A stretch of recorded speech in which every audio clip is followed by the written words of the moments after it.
오늘도 클릭해주셔서 감사합니다. 구독과 좋아요 부탁드립니다.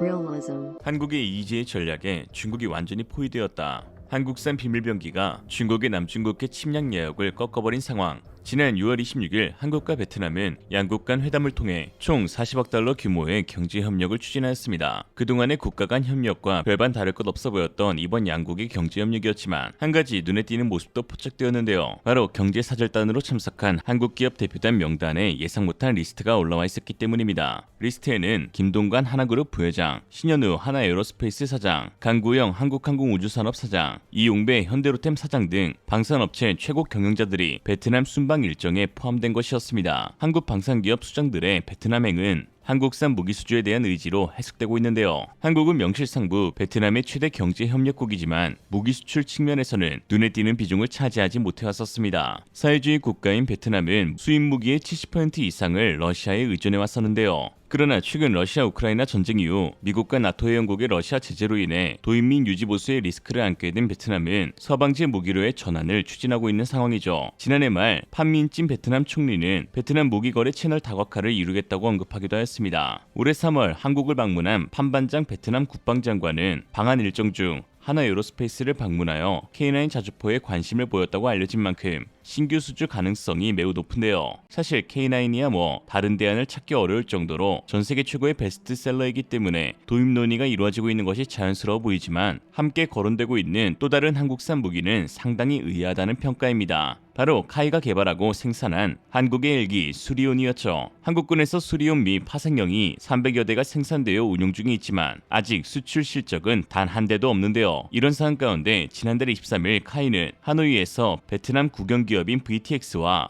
회전익 사업 협력을 위한 업무 협약을 체결했다고 밝혔습니다. 바로 수리온 파생형 관련 수출 협약이었죠. 베트남은 동남아 국가 특유의 긴 해안선과 우거진 정글들을 보유하고 있고 또한 5,000개가 넘는 섬들이 있어 헬기에 대한 수요가 굉장히 높은 국가 중 하나입니다. 베트남의 수리온 헬기 도입은 수리온의 첫 번째 수출이라는 점 외에도 특히 중국의 남중국해 야욕을 저지하기 위한 핵심 수단으로 꼽히고 있다는 점에서 더 큰 기대를 받고 있는데요. 그 이유는 현재 거론되고 있는 수리온의 파생형 모델이 소해 헬기 기종이기 때문입니다. 실제로 카이는 수리온 기반 9종의 해상 작전용 헬기 마케팅을 활발하게 진행하고 있는데 그 가운데 핵심 기종으로 수중 기뢰를 제거하는 소해 헬기를 내세우고 있습니다. 카이는 지난달 BAE 시스템즈의 무인기뢰 처리 시스템 계약식도 체결했는데요. 수리온 기반 소해 헬기에 3중의 임무 장비인 레이저 기뢰 탐색 장비, 수중 자율 기뢰 탐색체, 무인 기뢰 처리 시스템을 체계 통합하여 2026년까지 개발을 완료할 예정이죠. 현재 소해 헬기를 개발할 수 있는 국가는 미국과 일본을 제외하고 없는 상황으로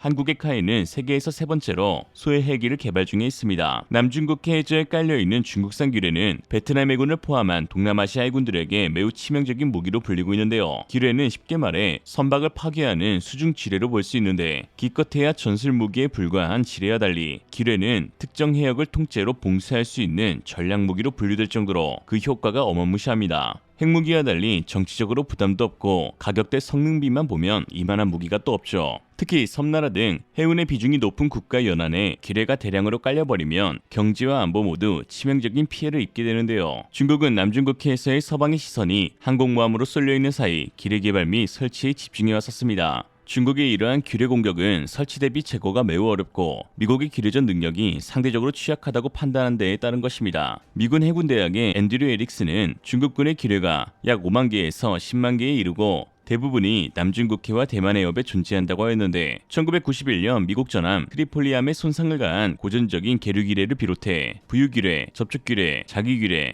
해저기뢰, 원격조종기뢰, 기동기뢰, 수압기뢰, 로켓기뢰 등 운용하고 있는 기뢰의 수만 30종이 넘는다고 하였습니다. 중국의 군사 전문가 우건은 기뢰전 훈련은 중국의 12선 전략의 핵심 중 하나라고 말했죠. 미국을 견제하기 위해 깔아둔 남중국해의 기뢰들은 동남아시아 국가들 해군 함정들에게 매우 큰 위협이 되고 있습니다. 미국의 안보 전문 매체 더 내셔널 인터레스트는 최근 보도에서 남중국해에서 두려워해야 할 중국의 3대 무기 중 인공섬 12L이 이내에 설치된 기뢰를 최대 위협으로 꼽기도 하였죠. 실제로 최근 6월 26일 베트남 해군은 남중국해 인근 기뢰 제거 훈련을 실시하였는데 마땅한 탐지 장비와 소해 장비가 부실한 탓에 해군 함포로 사격하여 터뜨리는 모습을 보여주었습니다. 이에 베트남은 기뢰 제거 역량을 높이기 위해 카이의 소해헬기 도입을 고려하고 있는 것이고, 실제로 도입된다면 중국산 기뢰에 천적으로 활용되어 동남아 국가 군함들의 중국 견제나 또는 미국 해군의 남중국해 진입을 좀 더 용이하게 해줄 수 있습니다. 그러나 한편에선 베트남의 이러한 행보가 다소 의아하다는 분석도 제기되고 있는데요. 아시다시피 베트남과 중국은 모두 사회주의 체제의 일당제인 독재적 국가이기 때문이죠. 그러나 겉으로 보기에는 같은 공산주의 국가라지만 속을 깊숙이 들여다보면 원수가 따로 없을 정도로 못 잡아먹어 안달인 사이입니다. 최근 중국은 베트남 해역의 영유권을 주장하거나 베트남 전통 의상인 아오자이가 사실은 중국 것이라는 등 선 넘는 행태를 보이고 있고, 이에 베트남은 동남아시아 여러 나라 가운데에서도 가장 반중 정서가 높은 국가로 꼽히고 있죠.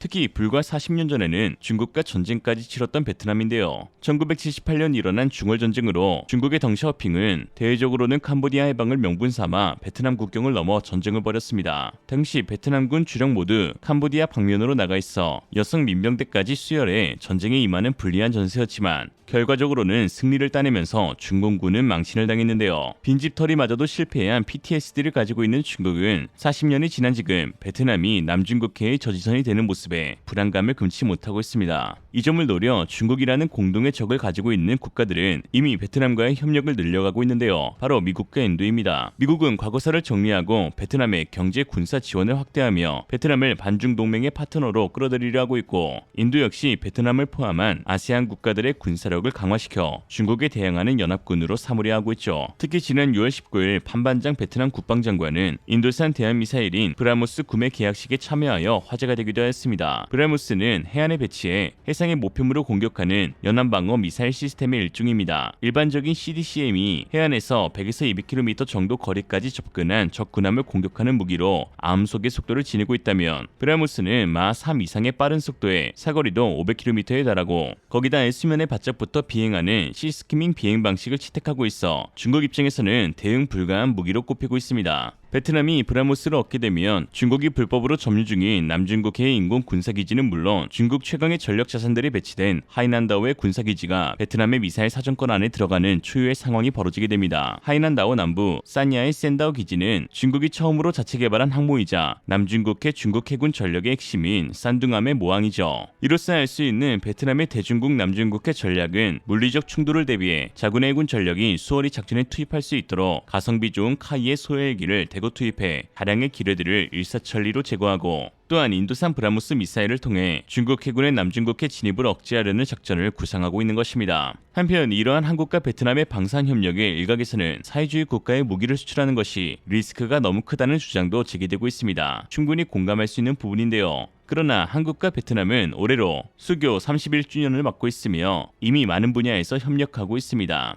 베트남은 2017년부터 우리의 제3위 수출국이 되었으며 2022년 기준 우리 총 수출의 8.9%를 차지하여 중국과 미국에 이은 제3위의 핵심 수출국이죠. 특히 2014년부터는 한국이 베트남의 제1위 투자국이 되었는데요. 삼성전자, LG전자, 현대자동차, 포스코, SK이노베이션 등을 중심으로 약 9,000개의 우리 기업이 진출해 있습니다. 특히 삼성전자는 지난해 기준 92조 원의 매출을 기록하였는데요. 이는 베트남 전체 GDP의 20.5%를 차지할 정도로 그 비중이 막대하죠. 한 산업도 아니고 한 기업이 한 나라의 GDP의 5분의 1을 차지하고 있을 정도로 삼성의 베트남 투자 및 베트남 내의 삼성의 비중은 매우 높습니다. 또한 한국 입장에서도 중국에 치우친 핵심 광물 공급망을 다변화할 수 있다는 데에서 미래 협력이 더욱더 기대가 되고 있는데요. 베트남은 히토류, 보크사이트, 티타늄, 철광, 전기동, 아연 등 주요 광물 자원이 풍부한 국가로 최근 지정학적 갈등 등으로 인한 핵심 원자재의 안정적인 공급망 구축이 경제안보 이슈로 부상하면서 핵심 원자재 보문 중국의 대안으로 베트남의 전략적 가치가 주목받고 있는 것이죠. 물론 베트남 리스크에 대해 대비하는 것도 매우 중요한 부분일 것입니다. 그러나 어떤 조건을 따져봐도 중국보다는 나은 선택인데요. 탈중국 거점으로 인도와 함께 베트남이 떠오르고 있는 것도 이 같은 이유에서입니다. 현재 한 국가의 경제 안보는 더 이상 독자적 생존이 어려울 만큼 세계화가 빠르게 진행되고 있고, 심지어 미국과 같은 초인류 국가라 할지라도 타국과의 협력 없이 완전히 문을 닫고 살 수는 없는 상황입니다. 즉 세계 속에 협력 가능한 국가는 늘 한정되어 있기 때문에 최고의 파트너를 찾는 것보다 차악의 국가를 가려내는 능력이 더욱 중요한데요.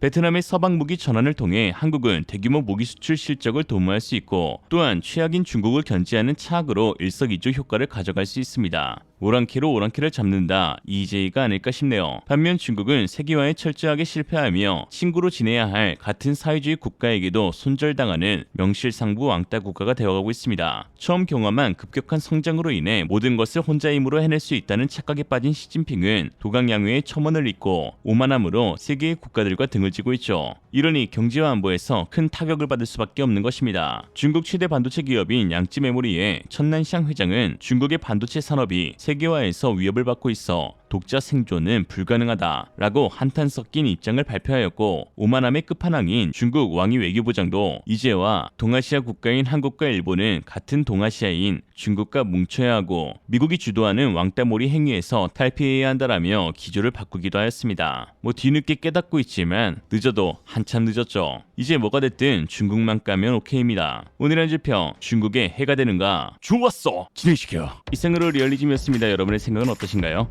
현명하고 지혜로운 여러분의 의견을 지금 댓글에 남겨주세요.